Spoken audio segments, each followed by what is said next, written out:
Hi, welcome back to the short tutorial. In this video, I will teach you how to make a reel on the Instagram with photos. So if you want to create a reel with your photos, watch this video till the end. And if this video really helps you out, do subscribe to my channel.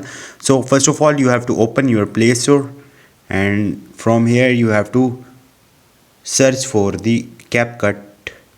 Once you will search for this is basically a editor which help you to create a reel with your picture. Simply download and install it to your phone.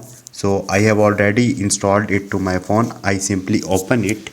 Now simply you have to click on the new project. After that you can add videos or pictures from your phone. As you can see, select a pictures you want to add in your video.